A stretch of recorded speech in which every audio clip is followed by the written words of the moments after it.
We have Chris and Sandra Fisher with SC Fuel. We're very grateful you guys came and presented today.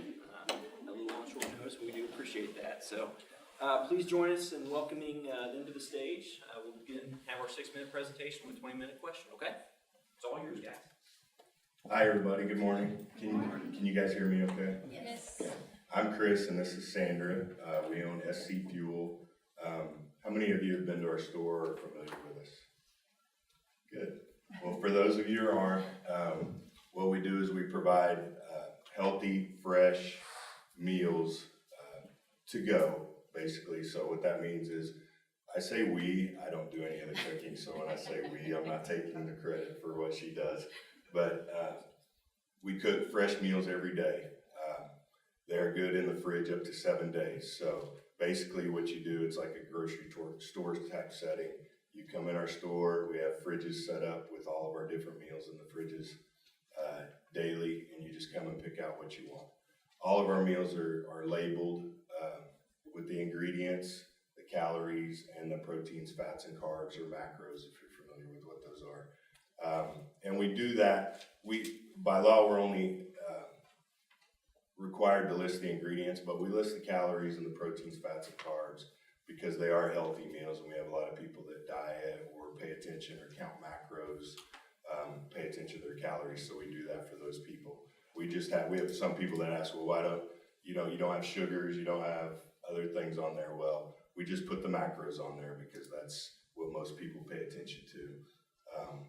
Our foods, when we say healthy, a lot of people associate that with, there's a misconception, they associate that with a diet, like, keto, and I'm not saying there's anything wrong with these diets, but keto or low carb, different types of diets, but we base our meals and our food more on a lifestyle change, not any type of diet. So what that means is we try to keep everything balanced. Everything's fresh, no processed foods, no preservatives in our foods. We don't base it on like an elimination type diet. So we don't, we do have low carb meals also, but for the most part, it's clean, whole protein. We don't cut any corners. We only use 93.7 ground beef. We use, what's that? 93.7 turkey. Yeah, 93.7 ground turkey. We only use, the best chicken breasts we can find, the freshest. The fish we use is a very good fish as well. So we try to keep everything, not cut any corners, basically, not, get the cheapest products available. As far as carbs we use potatoes, we use sweet potatoes, and we use what's called the basmati rice. And it's a little bit more expensive of a rice, but it's better than jasmine rice in a couple of different ways. The glycemic level we found out by doing research on basmati rice is a lot lower than jasmine rice. So, some diabetics are told don't eat anything white or starchy, and so what we've done is we've switched to basmati rice 6 months ago or so because it will not spike your blood sugar like jasmine rice will. I believe if you're familiar with levels, I think basmati rice is in the 50s and jasmine rice is the glycemic levels in the 80s, so there's a pretty big difference. Yeah, sorry, I just start talking and sometimes I'm all over the place, so she keeps me on track. And she's, so you can cover that, yeah. Just really quickly how we got started. We actually started, this is 2019, so 2016, right? We were both getting ready to compete. We both left. We were getting ready to do a physique competition. I actually taught for 20 years, almost 20 years. And I actually had moved up to Sedalia and I was teaching at the junior high. First year, I taught 17 years at Lincoln. But my first year at the junior high here at Smith Cotton, we were heavy into prep. and just started meeting new people, and they were like telling them about my lifestyle or our lifestyle, what we were doing. And we both worked with coaches. I worked with a coach for over 3 years. On top of all my education that I have in education, I hold a master's in literacy education. I graduated from State Fair twice. My bachelor's is from UCM, and then I have a master's from UCM in literacy ed. And then I went back and got a master's from Missouri Baptist in St. Louis in fitness management, because in your life, I don't know, him too, what do you really want to do? Like, you know, when I taught, there was something, your passion for one thing, as you age, it falls off, and you know, teaching wasn't going to be your life forever. So that's why I went back and got another, I have more education than I know what to do with, honestly. But then I started meeting people, and they were like, well, why don't you cook my food for me? Like, you're prepping your food, cook my food. And I started actually training people, writing meal plans, actually training, you know, writing workouts. Well, then that got into, well, how much would you charge me to cook the food that you're telling me to eat? And I'm like, oh, well, I don't know, you know. And it just blossomed. And then before I knew it, you know, I had 30 to 35 people that I was training, cooking food for. And, you know, I didn't giggle, but like in my head, ours kind of like, our businesses kind of almost happened by accident. And I hear business plan and this, and I'm just like, we've revised.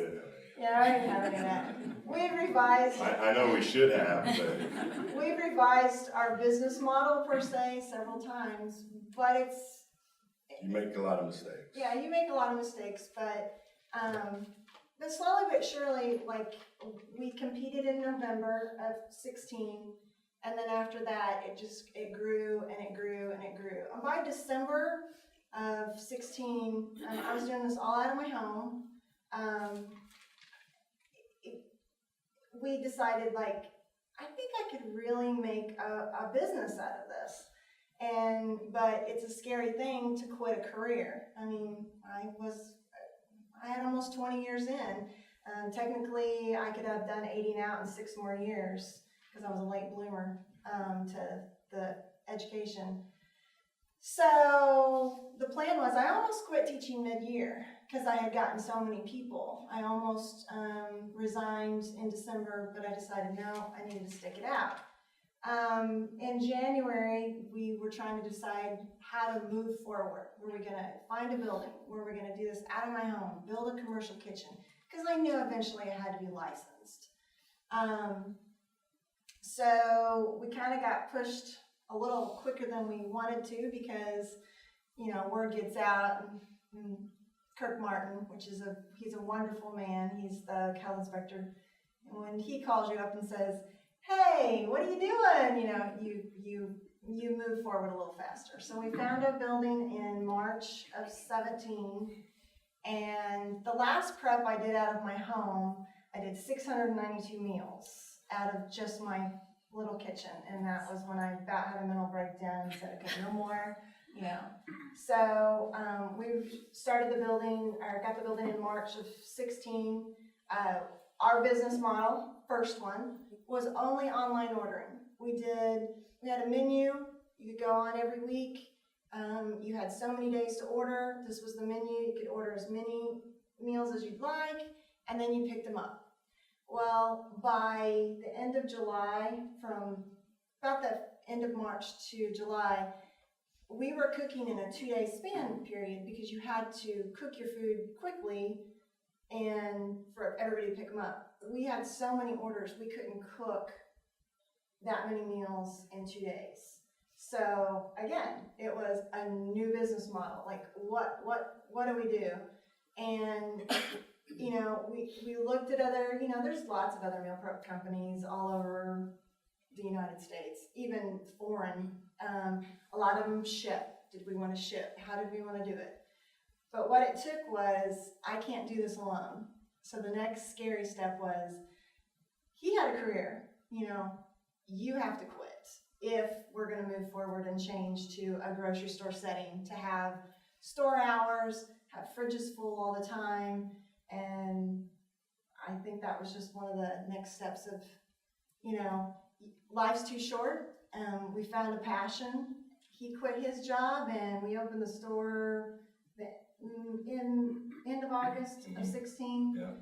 And We basically got rid of the pre-ordering. Everybody wants convenience, so we decided, we just open the doors, we just stock the fridges every day, and you don't order anything. And we still have to explain that to people because it's still a new concept to people. So they call us, how does this work?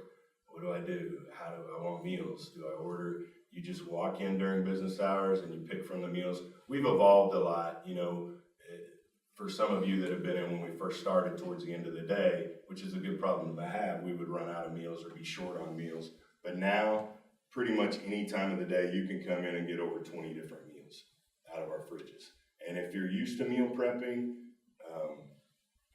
people that meal prep on their own, you have to do a lot of the same type of meals because it's so time consuming. So that's where we come in.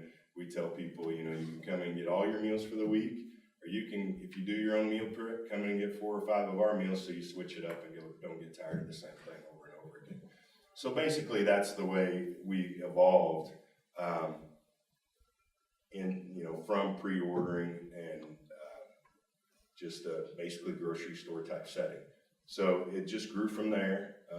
We now have, I believe, 5 employees, and we look to hire 2 or 3 more in the next 6 months probably. We have a new location opening up in Knob Noster probably in the next month. We've got some remodeling to do there. We talk about business model. We've decided, we like to stay in smaller markets. And the main part of our success is that even though it's tough, Sandra oversees everything. All of our food is weighed out. She seasons everything a certain way, which is why it's been so successful. So many people like our food. You don't have to be on a diet or anything. I mean, we have parents that get our food for their kids for school lunches. We have truck drivers that buy our food because they don't want to stop at, convenience stores and drive-throughs on, driving. We have elderly people that don't have anybody else to cook for anymore that buy our food. So it's not just for, you hear healthy. I think what she's done, which is amazing, is it all tastes good. It doesn't taste like health food. You say health food to some people and they're like, oh, yeah, I'm not going to try that. The biggest thing that I try to tell people more than anything is, we're not nutritionists. We're not. We've learned through the years. Like I said, I did work with a trainer. I do have some backgrounds, but it all boils down to portion control, and that's what we try to tell our people. Like, somebody will go, "Oh, you have spaghetti. Oh, you cook with pasta." Well, it's different because I'm giving you a weighed out portion. This is what you're going to eat. When you're at home, most of the time you cook the whole box of spaghetti because what person closes up a box of spaghetti? I mean, you just cook the whole thing so you can go back. So, and he talks, we try not to get into, people want to know low carb this or this, and we steer clear of it because my best thing that I like to tell people is low carb meal. All are relatively low carb because it's relative to what else you eat throughout the day. You can have a portioned out, 30 to 40 carb meal, and you're still a low carb. It's relative to what else you eat the rest of the day. So we try to give sound advice, I guess. We give advice or input based on how it relates to our meals. Yeah. We try to leave the training and the dieting to the nutritionist, and the coaches, and like Tanya has the diet doc. But we can, all of those places, trainers, if they put you on some type of diet, you can come to us and, we definitely have the food that will work for you. But we just try not to do both. We don't put on those 2 hats because we don't want somebody's success or failure to be directly related to, well, I ate your food and I didn't lose any weight. What happened? Well, we can't control what you're eating 24 hours a day, obviously. So, we have people that say, well, I've eaten your meals 80% of the time. Well, that other 20% of the time is pretty important. So, what are you eating the other 20%? It's like So your students too, like what Chris said, you pick, if you start your business, like we've also found, when I first started, I was training people. I was doing a diet, I was doing their training, and I was doing their food. It's too much. When someone wants to start a bit, narrow it. Find what really works. What's making, it all boils down to you don't start a business not to make money. So, find your point, focus on what's really working, and that's, Chris and I, we found it. I'll give your students one advice. The one thing that's the hardest is employees and managing them and not being their friends. finding people who care, it's hard to find people who care about what you do. And I got off track a little bit. I know we're probably running short on time, but Good. okay. So I was talking about our business model. So we're opening a couple of locations in small markets, very close to Sedalia. We have a second location going in Sedalia, probably in May or June also. But we decided, you talk about franchising and you talk about all these other things, different directions you go with the business. A huge part of our success is because of the feedback and the support we've gotten, how good the food is. When you start opening other locations, so if we go to Kansas City or Springfield and you have to hire other people to run stores and to cook the food, because it's such a different business, you have to weigh the food out, everything has to taste it. There's too much room for error in our minds. There's too much room for error, and I'm maybe a little bit of a control freak. so we thought it's most important to stay close so she can oversee everything, make sure that everything stays consistent.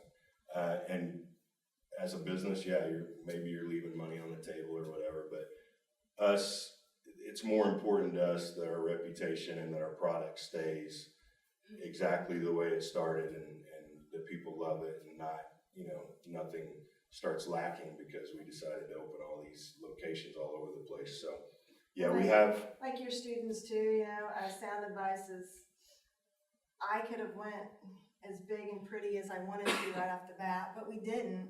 I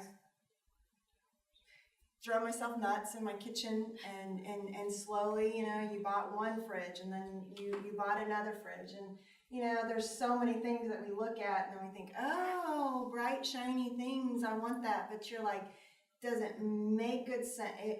Is it working? And I will have to say, Kirk Martin, health inspector, he said it too. You're functional with what you have. You don't need the bright, shiny, $10,000 fancy stove. Is this cooking your food for you? So that's the way we've, you just have to make smart financial decisions too, to watch your business grow and be successful. And I guess that's because, I have this young son he's getting into training, and they all want the bright, shiny new things right away, and they want, and that's, you can't do that right off the bat. That would be advice that I guess give to. And one thing we've learned too, and some of you may know this depending on what business you're in, but we've never been in the food industry, so there's very small margins on food. So you have to be, the more you grow, the smarter you have to be when it comes to overhead and things like that, because you just don't have huge margins. It's more about volume. And with that said, we refuse to, like I said earlier, it's even more of a challenge for us because we refuse to cut corners. We're only going to buy 93 7-ground beef rather than, the cheapest you can find. So that's just an example. And, we're not going to skimp on certain things. So we want to make sure that everything is done, right, smart. And so we've been very careful with, we have people ask us all the time, you should come to this town, or you should open a store here, or you should put meals in a fridge in this business, things like that. So we had to be very careful. We did decide that, the new location in Sedalia, we're going to keep our downtown location, but the new location in Sedalia will be at the the new building going up at 10th and Winchester. John Ayler's Tiger Dental building, and we're actually it's gonna be another new thing for us. Being in such a high traffic area, we decided to have a dine-in option there also, and we're gonna have a nice patio as well where you'll be able to sit there and eat. So we'll have like microwave stations and fridges set up so you can grab your meal, heat it up, and eat right there. So that'll be something new for us that we're excited about. But there's tons of businesses in that area. I know there's a lot of Bothwell locations out there, and you know, a lot of people they don't want to take their food and go back to work and sit for an hour. They want to go different change of scenery. So we thought that will go over pretty well. So we're excited about that as well. And then our location that we're opening in Knob Noster here in the next month, it is basically fueled by the amount of servicemen and women from Whiteman that come to visit us now. We do, because you can get a bunch of meals at once, and they stay good for up to 7 days. We have people that actually travel once a week to come, you know, from as far as, we had people from St. Louis yesterday come in. And we have people from Lee Summit, a lot of people from Warrensburg, tons of Air Force men and women. So we think that will be a way to service all of them better by being closer in Knob Noster there. And so for now, that's where we're at, those 3 locations. We do have meals in a CrossFit gym in Warrensburg, and we do have meals at Brian's gym here in town, more for convenience. And we'll just say this, we do have people ask us, well, why don't you have meals here? Why don't you have meals here?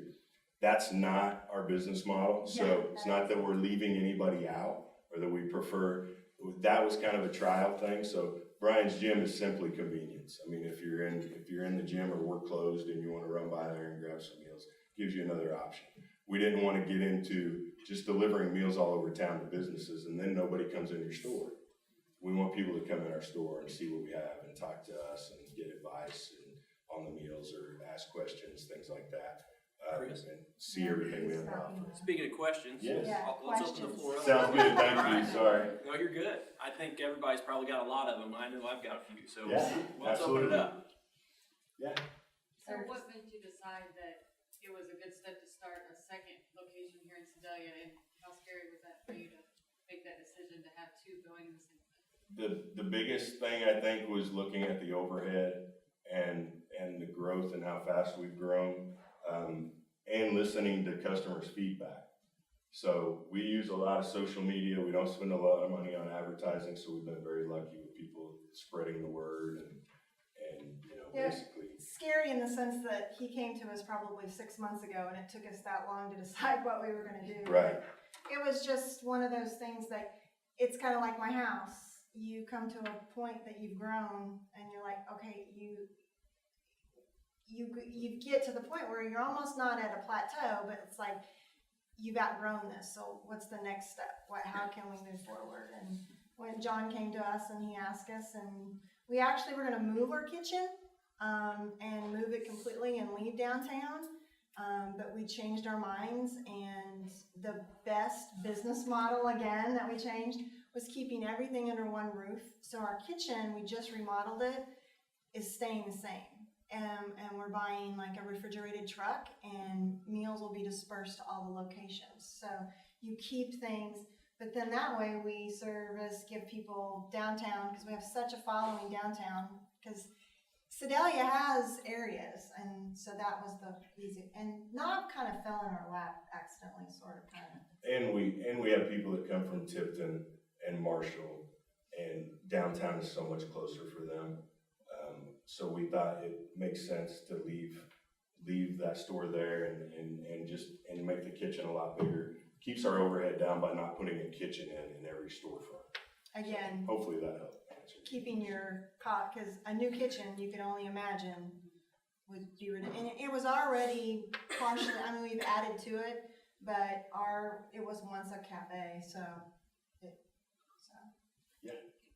So kudos to you, number one, because one of the riskiest businesses you can get into is the food industry. So obviously you're doing something right, so kudos.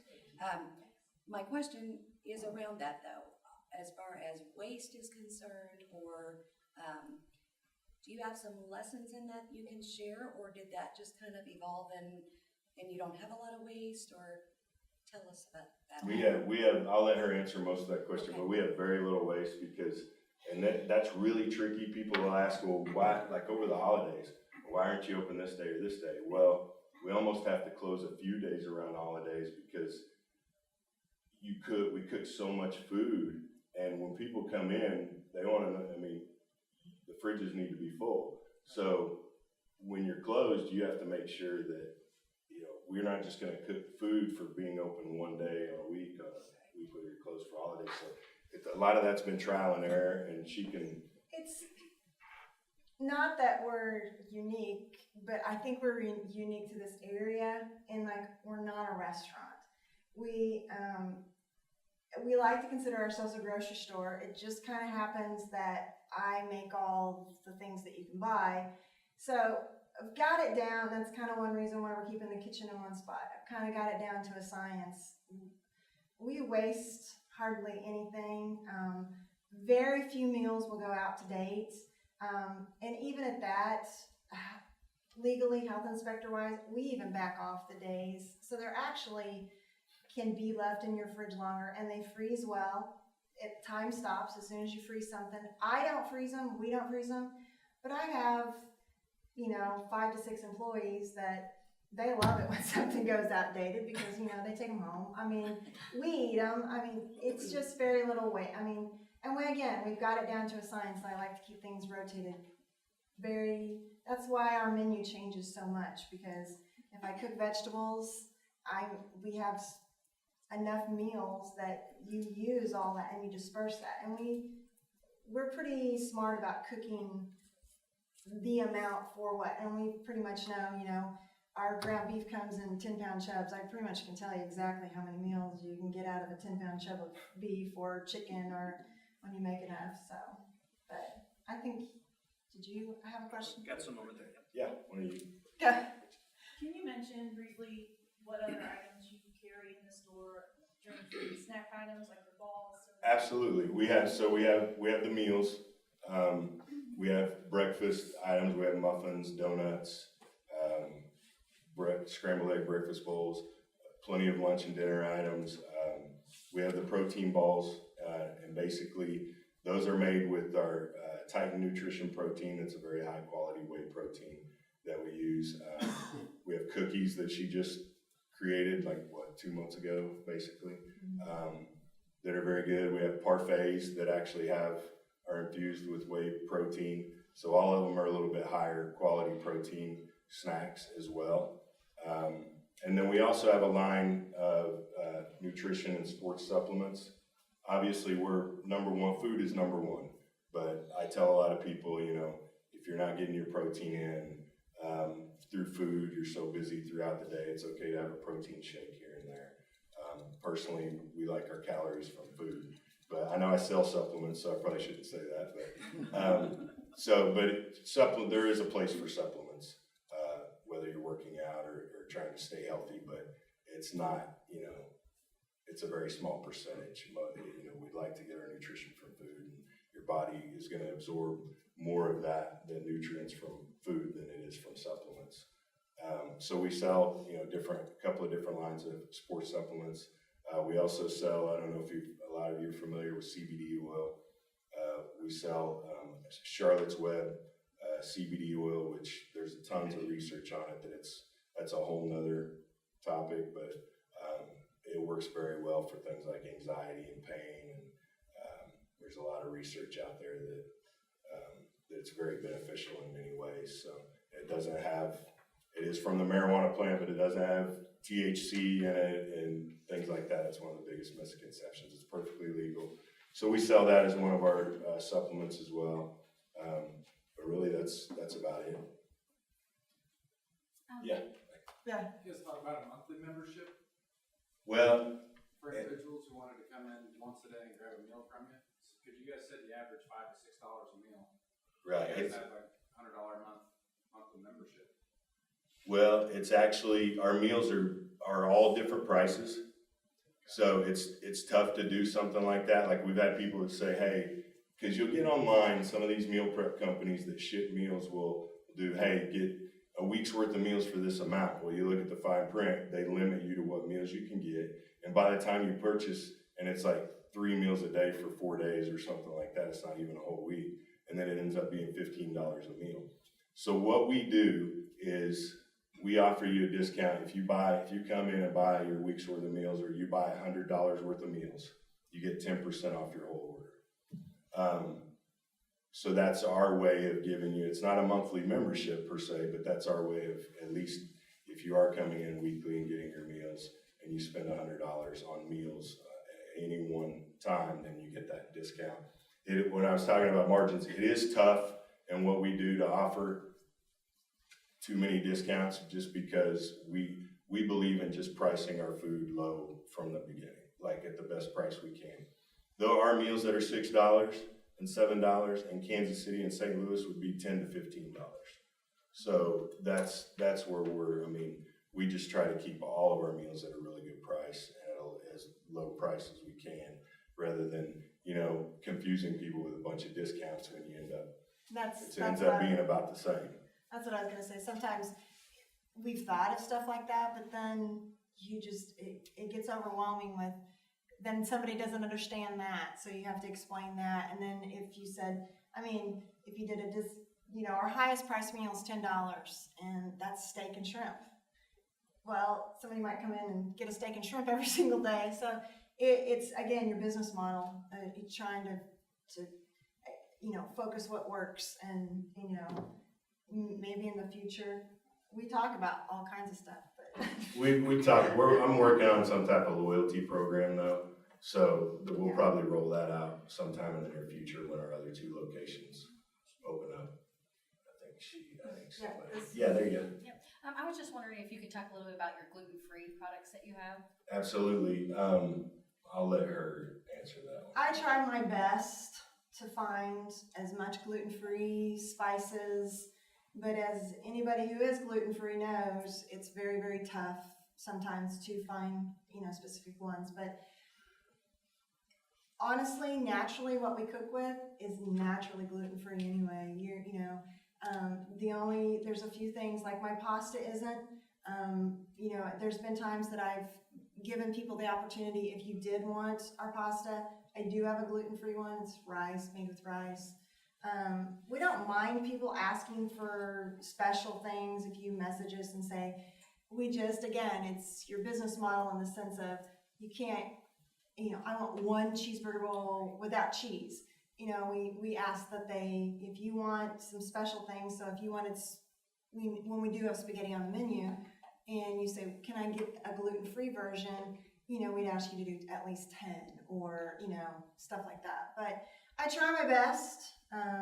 My food suppliers love me because we're unusual to them too, because they don't have a lot of special requests, So it's been tough. They've searched out lots of things for me, soy sauce. And then there still are some things that you just can't. And there's things that I miss. The other day, one of the protein bowls, someone said something about, and I didn't even think. It's just such a small amount that's in there. I just didn't think about them having, So sometimes you take the risk, I guess. I don't know if it's the risk, but if you're gluten sensitive or actually truly have celiac, I label everything. Make sure you look at our labels. You just, look at the labels. And 95% of our meals are gluten-free anyway. We don't cook with flour. yeah, We, bread, things like that, so. very few has soy, and my soy sauce is specifically gluten-free soy sauce. So like we use it with the honey garlic, shrimp and chicken, and then we have different recipes that we use soy sauce with, so. I brought trail guests out there, and several of them want to know if y'all ship. We don't ship, and that goes back to the quality of our food. It would only take one person to get something that you shipped. And I know there's meal prep companies out there that ship, but if you looked into that, you know how expensive that is? Yeah. I mean, dry ice, and I would have to hire probably 2 more people or 3 more people just to be in charge of shipping. And it just doesn't fit with our model. I mean, we're doing well enough just serving our local community. It just, I've got people that are like fiending for your protein balls. right? I thought, did you have a Yep, question? actually, in the essence of time, and I'm gonna catch Sure. you after the fact, but I'll take the last question here, and that'll be, what can we as 1 Million Cups community do for you guys? Actually, just basically what Sedalia does for us already. We've been so fortunate. Just if you haven't tried our food, come try it. I tell everybody, even if you're skeptical, there's something there you'll like. And just get the word out. Just Like us on let people know Facebook. if you like us. We do a lot of social media, Facebook and Instagram. We post our menus every week on Facebook. We also have a text service that you can sign up for, to where you get the menus texted to you every week if you don't follow us on Facebook. But yeah, just spread the word, and if you like what we do, just let people know about it. Tell us to come check us out. Super. Well, guys, thank you so much. Let's give them a round of applause.